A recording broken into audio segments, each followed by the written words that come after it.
Right now, gender is one of the most debated topics on Earth. Politicians argue about it. Scientists study it. Families fight about it. Entire laws are written around it. We act like this is new. Like ancient humans had it all figured out, man, woman, done. But here's what they don't teach you in history class. Ancient humans didn't think about gender the way we do. Some civilizations had 3 genders. Some had 5. Some had priests who changed gender as a religious act. Some had warriors who lived as women and were celebrated for it. And the ones who tried to force gender into 2 rigid boxes. They were the newcomers. This is what ancient humans really thought about gender. The world before we get to civilizations, understand the baseline. For most of human prehistory, gender wasn't a category. It was a role, and roles could change. Archaeological evidence from prehistoric burial sites across Europe shows something historians spent decades arguing about. Some biological males were buried with female tools and ornaments. Some biological females were buried with weapons and warrior gear. Not by accident, not by mistake, by choice. The people who buried them knew exactly who they were burying. They just didn't sort them the way we would. The oldest known example, a grave in Moravia, Czech Republic, dated to 5,000 years ago. A biological male buried in the position, and with the goods typically reserved for women of that culture. Archaeologists initially called it an error. Then they found more. Then more. Eventually, they stopped calling it an error and started asking a different question. What if ancient humans simply understood something about gender that we forgot? The civilizations, Mesopotamia.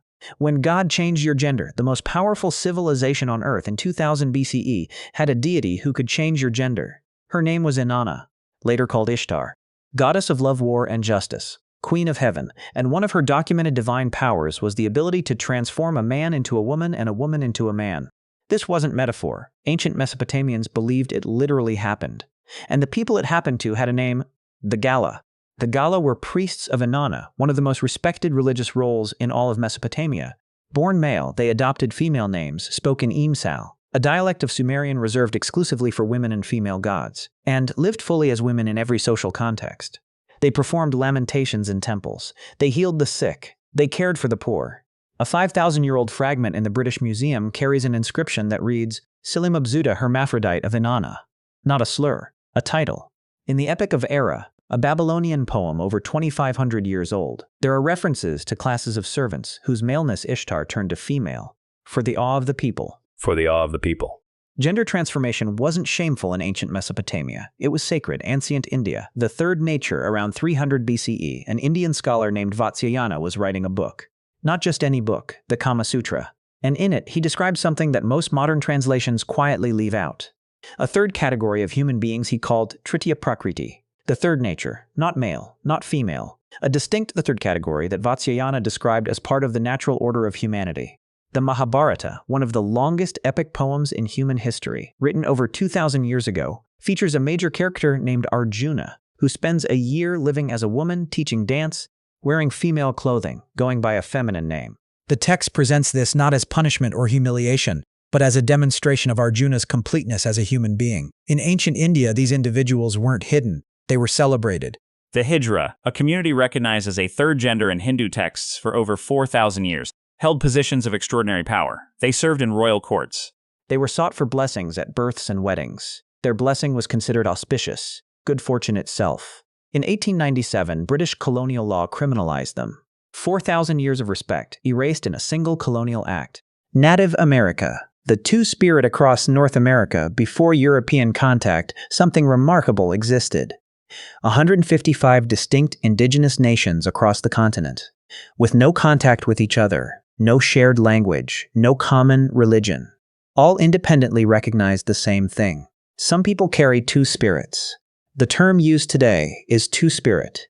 Each nation had their own specific word, their own specific tradition. But the pattern was universal. Individuals who embodied both masculine and feminine energies were not just accepted. They were considered gifted. Two-spirit people were typically the healers, the medicine people, the visionaries, the ceremonial leaders. Among the Lakota, two-spirit people were believed to be lucky in love and able to transfer that luck to others. Among the Zuni, the Lamana, a traditional gender role, held special spiritual and ceremonial functions available to no one else. The most famous Lamana in recorded history, Wiwa, who in 1886 traveled to Washington, D.C., and met President Grover Cleveland. Cleveland had no idea. He described Wihua as a remarkably intelligent and dignified woman. Wihua had been assigned male at birth. When European colonizers arrived, their first instinct was elimination. The Spanish Catholic monks destroyed Aztec codices specifically to eradicate records of two-spirit tradition. George Catlin, the American painter who documented native life, wrote that the two-spirit tradition must be extinguished before it can be more fully recorded. He said it like it was obvious. 150 nations, thousands of years, carefully built systems of understanding human identity, gone in a generation. Ancient Rome, the emperor said, "Call me lady." In 218 AD, a teenager became emperor of Rome. His name was Elagabalus, and within weeks of taking power, he told his court something that stunned them. "Call me not Lord, for I am a lady." Historical accounts, written by Cassius Dio, a Roman senator and contemporary, describe Elagabalus wearing makeup, wigs, and women's clothing, marrying a man and insisting on being called his wife, offering enormous sums of money to any physician who could provide what we would today call gender confirmation surgery. Elagabalus ruled for 4 years, was assassinated in 222 AD at 18 years old. The Roman Senate immediately passed Dammatio Memoriae, official erasure from the historical record. Every statue smashed, every inscription chiseled out, every coin melted. They wanted Elagabalus to never have existed, and yet, here we are talking about her 1,800 years later. It's important to note, historians debate how to interpret Elagabalus. Roman sources were written by political enemies, with every reason to exaggerate. Sexual slurs were the standard political weapon of the era. Julius Caesar himself was called Queen of Bithynia as an insult. What's undeniable is this: the Roman Empire, hypermasculine, militaristic, the most powerful state on earth, had an emperor who lived as a woman. And the reason she was assassinated wasn't military failure. It wasn't financial collapse. It was gender. ACT 3. What change? So what happened? How did we go from 5 genders to 2? From sacred healers to criminalized identities? The answer isn't complicated. It's one word: colonialism. Every culture that maintained fluid gender systems, Mesopotamia, India, Native America, encountered a single force that systematically destroyed those systems: European Christian colonialism. The Catholic Church declared gender binary sacred. Man and woman, created by God, immutable. Anything outside that was sin. Then crime. Then law. The British criminalized Hijra in 1897. The Spanish destroyed two-spirit records in the 1500s. The Roman Senate erased Elagabalus in 222 AD. Medieval Christianity buried what remained of older gender traditions across Europe. The ancient binary isn't ancient at all. It's a colonial imposition, approximately 500 years old, stamped over traditions that were thousands of years older. Modern science has now confirmed what ancient cultures built their societies around. Biological sex exists on a spectrum. Gender identity is documented across cultures and centuries. Intersex conditions, where a person is born with reproductive anatomy that doesn't fit typical definitions of male or female, occur in roughly 1.7% of all human births. That's the same frequency as red hair. Ancient humans didn't need the science. They built the science later. First, they just looked at the people around them and saw what was actually there. The Gala priests of Inanna lived as women in 2000 BCE.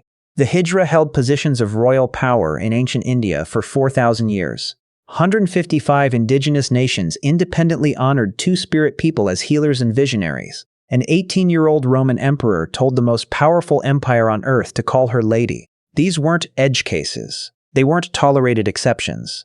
They were built into the foundations of how civilizations understood what a human being could be. The debate we're having right now? Ancient humans already had it. And most of them landed somewhere far more nuanced than we give them credit for. What changed wasn't human nature. What changed was who got to write the rules, and who got to rewrite them. Bone memory, it's already in your bones.